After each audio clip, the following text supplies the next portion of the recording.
जय हिंद बच्चों, स्वागत है आपका अपने फेवरेट यूट्यूब चैनल प्रगति क्लासेस पे। ठीक है, आज का आज हम पढ़ने वाले हैं क्लास 10th का चैप्टर सेकंड पॉलिनोमियल को पढ़ेंगे। ठीक है, पॉलिनोमियल आप पहले भी क्लास 9th में पढ़ चुके हो और क्लास 8th और 7th में भी आपने इसको देखा है, जिसमें इसका नाम था एल्जेब्रिक एक्सप्रेशन, जिसमें लाइक टर्म अनलाइक टर्म और आप दो टर्म्स को दो एल्जेब्रिक एक्सप्रेशन को मल्टीप्लाई करना, उसका फैक्टर निकाला, सारी चीजें क्लास 8th में भी आपने देखा था, फिर 9th में भी आया था, जिसमें आपने मिडिल स्पीड टर्म करके आपने फैक्टर्स निकालना सीखा था। तो ये सब सारी चीजों को अब आगे बढ़ाते हुए क्लास 10 में भी यही चैप्टर है। अब सबसे पहले, जैसा कि आप शायद थोड़ा बहुत भूल चुके होंगे 9th की चीजें, अब हम सबसे पहले जान लेते हैं कि मैथमेटिकली ये आपका क्या कहते हैं, पॉलिनोमियल्स होता क्या है। पॉलिनोमियल एक क्या होता है, मैथमेटिकल एक्सप्रेशन होता है। क्या होता है? मैथमेटिकल एक्सप्रेशन होता है। ठीक है, जो क्या होते हैं मैथमेटिकल एक्सप्रेशन मेड बाय किससे बने होते हैं, आपको 100% इस चैप्टर में पता होगा। हम दो चीज सबसे बेसिक क्या पढ़ते हैं, मेड अप ऑफ किससे बने होते हैं, वेरिएबल से बने होते हैं। किससे बने होते हैं? वेरिएबल एंड कांस्टेंट से बने होते हैं। वेरिएबल एंड, शायद आपको पता होगा वेरिएबल क्या होते हैं, variable and constant with arithmetic progression. ठीक है, बाई अरिथमेटिक प्रोग्रेशन या अरिथमेटिक ऑपरेशन। अब ये ऑपरेशन का मतलब वो नहीं है जो सर्जरी आपकी की जाती है। ये अरिथमेटिक ऑपरेशन जो है प्लस है, माइनस है, डिवाइड है और मल्टीप्लाई, यही क्या कहलाते हैं, अरिथमेटिक ऑपरेशन। ठीक है, तो ये हो गया। वेरिएबल क्या होता है, ऐसी चीजें जिसकी वैल्यू चेंज होती रहे, जैसे एक्स पहले कभी 5 उसकी वैल्यू आ जाती है, कभी 6 आती है, कि रैंडम वैल्यूज आती है। बेसिकली हम कहेंगे जितने भी अल्फाबेट्स होते हैं उनको वेरिएबल की कैटेगरी में रखते हैं। वेरिएबल उनको कहते हैं जिनकी वैल्यू क्या होती रहती, बदलती रहती है, चेंज होती रहती है, जिसकी कोई फिक्स वैल्यू नहीं होती है।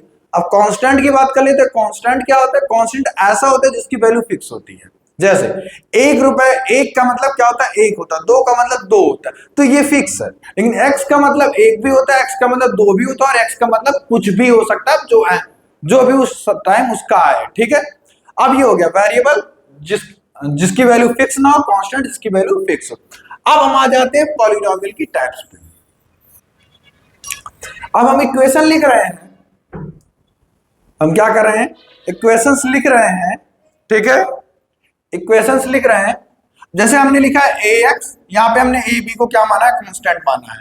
ठीक है, ax प्लस b, और दूसरा हमने लिखा ax square plus bx plus c, और तीसरा हमने लिखा ax square plus ax cube plus bx square plus cx plus d। अब इनमें आप एक चीज देख रहे होगे, यहां पे जो आप टर्म देख रहे हो, यहां पे क्या देख रहे होगे आप, पहले यहाँ पे x की पावर 1 थी, यहाँ पे x की पावर 2 है, यहाँ पे x की पावर 3 है। तो जहां पे जो हाईएस्ट डिग्री, जो पॉलिनोमियल है, क्या है ये जो आपका पॉलिनोमियल है, अगर उसकी हाईएस्ट डिग्री, उसमें जो वेरिएबल है उसकी जो हाईएस्ट डिग्री कितनी हो, अगर 1 होती है, तो उसे क्या कहते हैं, लीनियर पॉलिनोमियल। क्या कहते हैं? Linear polynomial. जिसकी हाईएस्ट डिग्री क्या हो, 1 हो, उसे क्या कहते। अब 2 हो तो उसे क्या कहते थे, जो हाईएस्ट डिग्री कितनी हो, हाईएस्ट पावर बोले, हाईएस्ट डिग्री बोले, कितनी हो, हाईएस्ट पावर, हाईएस्ट पावर। ठीक है, ही क्या कहलाता है, आपका डिग्री कहलाता है। अगर 2 का तो उसे क्या कहेंगे, क्वाड्रेटिक करेंगे, क्वाड्रेटिक कहेंगे, क्वाड्रेटिक पॉलिनोमियल। और अगर 3 होगा तो इसी रिदम में आपने साथ आंसर आपके दिमाग में आ गया होगा, क्या कहेंगे, क्यूबिक पॉलिनोमियल कहेंगे। क्या कहेंगे? क्यूबिक पॉलिनोमियल कहेंगे। ठीक है, अब एक ये होता है टर्म के बेसिस पे। टर्म के बेसिस पे कैसे, on the basis of term, on the, ठीक है ये तो नो हो गया, ऑन द बेसिस ऑफ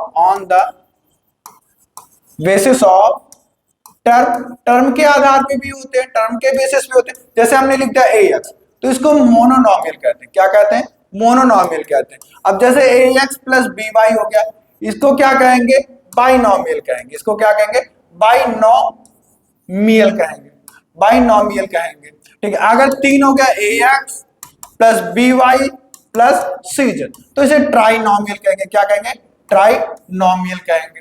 क्या कहेंगे? अगर आपका 4 हो गया तो क्या कहेंगे, क्वाड्रोनोमियल या टेट्रानोमियल। क्या कहेंगे? टेट्रानोमियल कहेंगे। ये तो होगा क्लासिफिकेशन।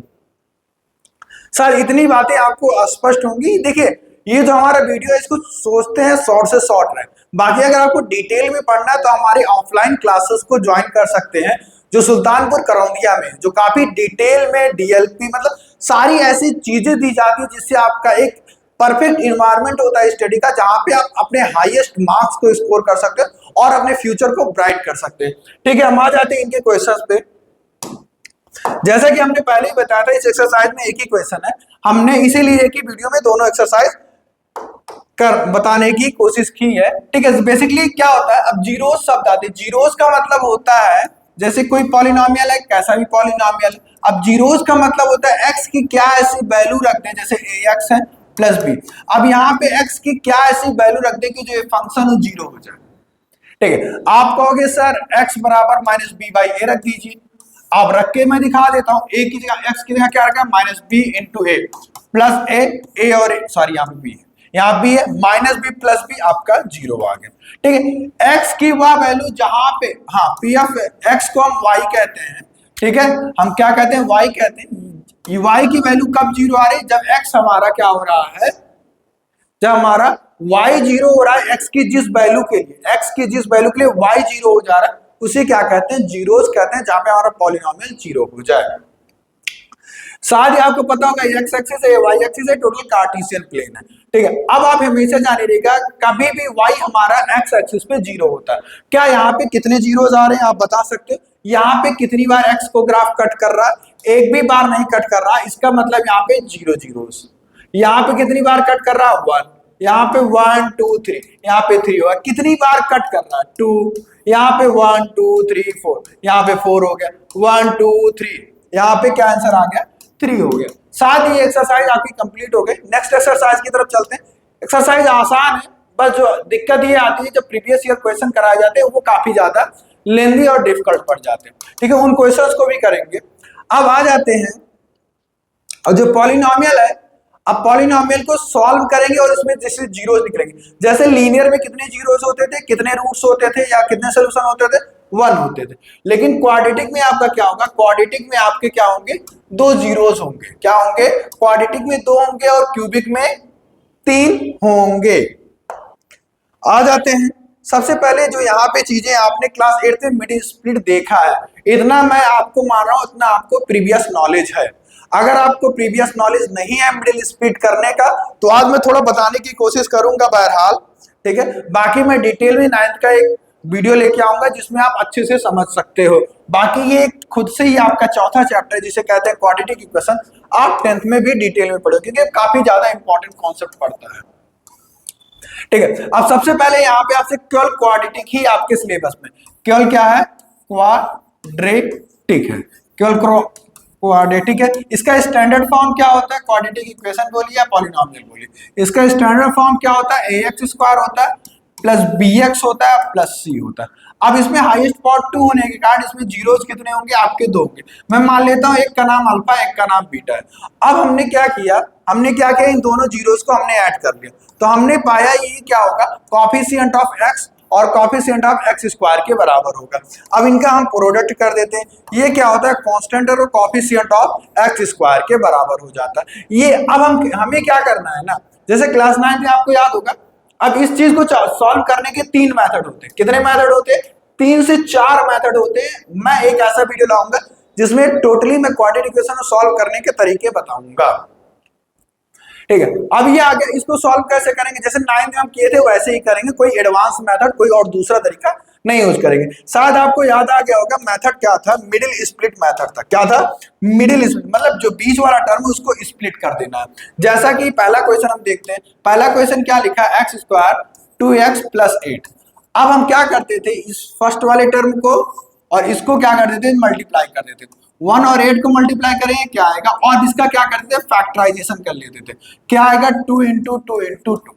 अब हमें यहाँ पे क्या करना है, मिडिल टर्म को स्प्लिट करना है, तो इसको हम क्या करते हैं 4 इंटू 2, और 4 माइनस 2 क्या आ जाएगा, हमारा 2 आ जाएगा। तो हम लिखते हैं x square minus 4 minus 2 x minus 8, ये आपका हो गया। ठीक है, अब जीरोस लाने हैं तो हम इक्वल टू 0 कर देते हैं। ठीक है, अब ये x स्क्वायर हो जाएगा, ये अंदर मल्टीप्लाई होगा, 4x हो जाएगा प्लस आपका 2x हो जाएगा माइनस 8 इक्वल टू 0। यहां से कॉमन ले लेते हैं, क्या आ जाएगा x, x माइनस 4, यहां से 2 कॉमन ले लेते हैं तो x माइनस 4, क्या हो जाएगा x माइनस 4 इक्वल टू 0। तो यहां से x माइनस 4 अगेन आपका कॉमन आ जा रहा है, x माइनस 4 आपका अगेन कॉमन हो रहा है। मैं पहले ही बता दे रहा हूं ये सब बहुत बेसिक क्वेश्चन है, ये सब क्वेश्चन बहुत कम ही बोर्ड में पूछे जाते हैं। तो यहां से क्या हो जाएगा, x की दो वैल्यू आ जाएंगे, x बराबर 4 आ जाएगा और x बराबर माइनस 2 आ जाएगा। x की दो वैल्यूज आ गई, एक अल्फा और एक बीटा। ठीक है, मैं मान लेता हूं अल्फा बराबर क्या हो गया 4 हो गया और बीटा बराबर आपका क्या हो गया, एक मिनट, अल्फा बराबर आपका 4 हो गया तो बीटा बराबर क्या आ गया, बीटा बराबर माइनस 2। अब सम ऑफ जीरोस क्या होता है, नियमता आपका माइनस बी बाई ए होता है। अल्फा की वैल्यू 4, इसकी वैल्यू माइनस 2, इसकी वैल्यू कितनी आपकी देख लेते हैं, यहाँ पे क्या है माइनस 2 है, माइनस 2 यहाँ रख देते हैं, और इसकी वैल्यू कितनी है यहाँ पे 1 है, 1 कॉफिशिएंट लिखते हैं ना कि पूरा। ये क्या आ गया आपका माइनस, ये प्लस 2 आ गया और ये भी क्या आ गया प्लस 2। इसका मतलब हमारा क्या कर रहा है, हमारा जो रिलेशन है वो वेरीफाई कर रहा है। एक लास्ट और करते थे प्रोडक्ट ऑफ जीरोस, ये क्या होता है सी बाई ए होता है। वैल्यू क्या है 4 है, इसकी वैल्यू क्या है माइनस 2 है, और सी की वैल्यू क्या है माइनस 8 है, 8 की वैल्यू है, ये माइनस 8 इक्वल टू माइनस 8 आ गया। तो इसका मतलब हमारा क्या कर रहा है, जीरो सेटिस्फाई कर रहा है। आपको कहीं भी डाउट हो कुछ भी पूछ सकते हैं। थोड़ा सा यहाँ पे आप स्टेटमेंट लिख दीजिएगा, now verifying the coefficient, now verifying the relation between the zeros and the coefficient. ठीक है, ये लाइन लिख दीजिएगा यहाँ पे, now verifying the zero relation between zeros and coefficient of the एक पॉलिनोमियल। ठीक है, इसी प्रकार हमें बाकी के भी क्वेश्चन करने हैं, इसी प्रकार हमें बाकी भी क्वेश्चन करने। ठीक है, हम करना चालू करते हैं। आशा करता हूं आपने इसका स्क्रीनशॉट ले लिया होगा। आ जाते हैं हम नेक्स्ट क्वेश्चन की तरफ बढ़ते हैं, थोड़ा सा स्पीड अप करेंगे, थोड़ा सा हम स्पीड अप और करेंगे। अब देखिएगा 4x स्क्वायर है माइनस 4s है प्लस 1 है। अब अगेन हम क्या करेंगे, इस वाले टर्म को और इस वाले टर्म से मल्टीप्लाई करेंगे, कितना आ जाएगा आपका 4 आ जाएगा। 4 को क्या करेंगे यहाँ पे 4 आ जाए, 2 इंटू 2 क्या करते हैं फैक्टर करना होता है, क्या हो गया 2 इंटू 2 ब्रैकेट में लिख देते हैं 2 प्लस 2 s प्लस 1, जीरोस लाना है तो इक्वल टू 0 रख देंगे। तो यहाँ क्या आ जाएगा 4s square 2s minus 2s plus 1 equal to 0। यहाँ पे आपको क्या कॉमन दिख रहा है, 2 कॉमन दिख रहा है क्योंकि 4 में 2 होता है, यहाँ पे 2 बच गया, यहाँ पे 1, यहाँ पे माइनस 1 कॉमन ले लेते हो तो अंदर क्या बचेगा माइनस 2 1 इक्वल टू 0। तो आप देख रहे हैं बेटा दोनों का दोनों क्या आ गया आपका सेम आ जाएगा। अभी आप चैप्टर नंबर 4 में पढ़ोगे नेचर ऑफ रूट्स, क्या पढ़ोगे नेचर ऑफ रूट्स डिस्क्रिमिनेंट, तो उसमें आपको पता लगेगा किस केसेस में हमारे रूट्स सेम आते हैं, किस क्वेश्चन में अलग अलग आते हैं और किस क्वेश्चन में हमारे रूट्स आते ही नहीं है, इमेजिनरी रूट्स आते हैं। इन सब चीजों को देखेंगे। उम्मीद करता हूं आपको चीजें समझ में आ रही हैं। बेसिकली अगर आप चीजों को समझना चाहोगे तभी चीजें समझ में आएंगी। ठीक है, जब तक आप ब्रेन से अलाउ नहीं करोगे मुझे ये सीखना है, तब तक ये ब्रेन आपको सीखने नहीं देगा। ठीक है, बेसिकली जब देखते हो कभी जो छोटा बछड़ा रहता है उसको दूध पिलाया जाता है, उसको ऐसे मुंह दबा के पिलाया जाता है, जब तक वो नहीं चाहता तब तक आप उसको दूध पिला नहीं सकते हो। ठीक है, या छोटा बच्चा ही है, जब तक आप किसी से कोई काम वो ना करना चाहे तब तक आप करवा नहीं सकते, जब तक बच्चा ना पढ़ना चाहे कोई उसे पढ़ाने वाला नहीं पैदा हुआ है। ठीक है, आ जाते हैं, तो हम आ जाते हैं सम ऑफ जीरोस हमें वेरीफाई करना है। यहाँ पे एक लाइन लिख दीजिएगा, now verifying the relation between the zeros and coefficient of polynomial. ये क्या होता है माइनस बी बाई ए, इसकी वैल्यू कितनी है 1/2, इसकी वैल्यू भी कितनी है 1/2, माइनस बी की वैल्यू कितनी है माइनस 4, ये भी माइनस है, तो ये वैल्यू कितनी है आपकी 1 इक्वल टू 1। ये आपका क्या हो गया वेरीफाई हो गया। अब प्रोडक्ट ऑफ जीरो, इस अगर थोड़ा सा और बेहतरीन नंबर पाना चाहेंगे तो आप इस चीजों को लिख दीजिएगा ऐसे, प्रोडक्ट ऑफ जीरोस, और ये क्या होता है सी बाई ए होता है। ठीक है, अल्फा की वैल्यू हमने कितनी मारी, अल्फा की वैल्यू और बीटा की वैल्यू दोनों तो सेम है, ये 1/2 हो गया 1/2 हो गया, और सी बाई ए, सी की वैल्यू आपकी कितनी है, आपकी वैल्यू शायद 1 है और ए की वैल्यू आपकी 4 है, तो 1/4 इक्वल टू 1/4। इट्स मीन आपका ये क्या कर रहा है वेरीफाई कर रहा है, और ये आपके जीरोस जो आपके 1/2 आपने निकाला है वो आपका बिल्कुल सही है।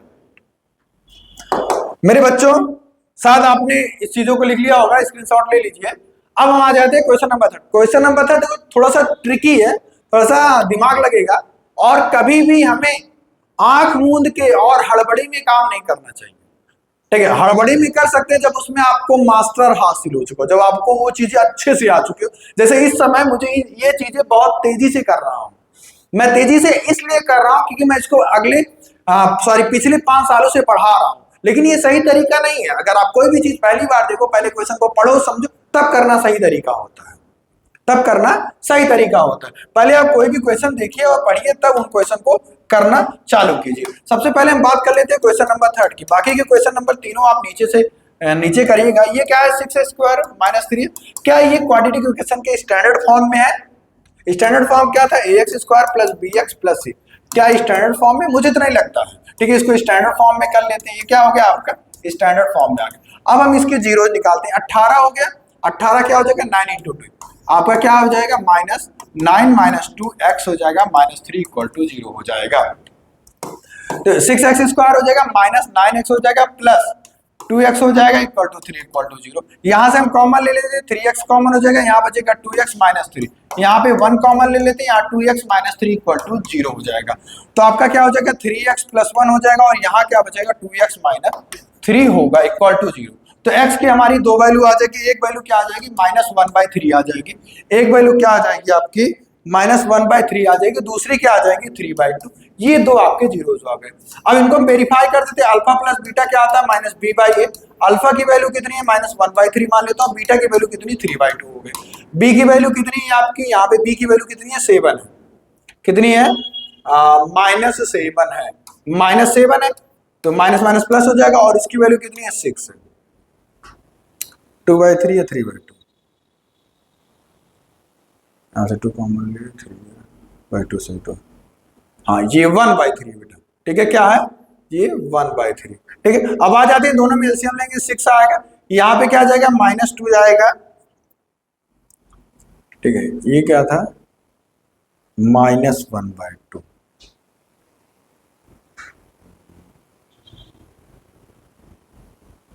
सही तो है, हाँ ठीक है। ये क्या हो जाएगा, 2 हो जाएगा, प्लस 9 हो जाएगा, ये 7/6 आ गया, और ये भी क्या आ गया, 7/6। ठीक है, इसका मतलब ये क्या कर रहा है, रिलेशन को वेरीफाई कर रहा है। ठीक है, उम्मीद करता हूं आपको चीजें समझ में आएगी। जो भी तनिक भी आपको अगर प्रॉब्लम हो तो आप कमेंट बॉक्स में मैसेज कीजिएगा, इमीडिएटली मैं रिस्पॉन्स करूंगा, क्योंकि मोबाइल हमेशा हमारे हाथ में रहता है, मेरे हाथ में ही रहता है। आ जाते हैं नेक्स्ट क्वेश्चन की तरफ। नेक्स्ट क्वेश्चन काफी इजी क्वेश्चन है, काफी लोग इसको बहुत कॉम्प्लिकेटेड तरीके से बताते हैं। मैं जो तरीका बता रहा हूं 100% ट्रूथ है। अगर किसी भी टीचर ने या किसी ने भी कहा ये कोई तरीका गलत है तो इमीडिएटली मुझसे कांटेक्ट करें, मैं उसको दिखाऊंगा सही है गलत। ठीक है, आ जाते हैं। तो तरीका क्या है, तरीका क्या है, आप क्या लोगे, जो फार्मूला के x² minus sum of zeros, क्या होगा, सम ऑफ जीरोस होगा। क्या होगा, sum of zeros, x plus product of zeros. इसी पे सभी क्वेश्चंस को रखिए, प्रोडक्ट ऑफ जीरोस, इसी पे सभी को रखिए, और आपका इमीडिएट आंसर आ जाएगा। इसमें दिया क्या है, आपको दिया है सम एंड प्रोडक्ट। इट्स मीन आपको ये वाला और ये वाला आपको दिया है, तो आपको करना ही क्या है, करना ही क्या, बस वैल्यू पुट करनी है। पहला करते हैं, पहला x² - 1/4x plus, sorry minus है तो माइनस आएगा, = 0। अब यहाँ पे 4 एलसीएम ले लेंगे, क्या ले लेंगे, तो क्या आ जाएगा, 4x² हो जाएगा, -x हो जाएगा, 1x लिखे ना लिखे कोई दिक्कत नहीं, = दिस इज योर आंसर। आ जाते हैं नेक्स्ट क्वेश्चन। कितना इजी, एकदम मतलब इसी पे पुट कर देना। इतना अच्छा रामबाण तरीका कोई बताएगा तो आप बताइएगा भैया। ठीक है, एलसीएम लेंगे, एलसीएम लेंगे, आपका क्या आ जाएगा, 3x² आ जाएगा, आपका 3√2x आ जाएगा, प्लस 1 = 0। एकदम रामबाण तरीका है। ठीक है, आशा करता हूं आपको चीजें समझ में आई होंगी। अब आ जाते हैं, एक और देख लेते हैं, आप इसका स्क्रीनशॉट ले लीजिए, राइट डाउन कर लीजिए। एक और देख लेते हैं हम देखते हैं लास्ट वाला अपने फेवरेट कलर से। आपका क्या था, x² sum of zeros minus sum of zeros plus product of zeros. तो x² - 0 × x प्लस √5, ये क्या हो जाएगा, x² प्लस √5 = 0। देखो, 2 लाइन में आंसर आ गया। झक्का, समझ में आ गया ना। आशा करता हूं आपको पूरा समझ में आएगा। जो नहीं आया होगा कमेंट करिएगा, जरूर से जरूर। ये हमारा 100% गारंटी है कि आपको रिस्पांस मिलेगा। Thank you, best of luck. ये आपके लिए कुछ सुंदर सुंदर क्वेश्चंस लाए गए हैं।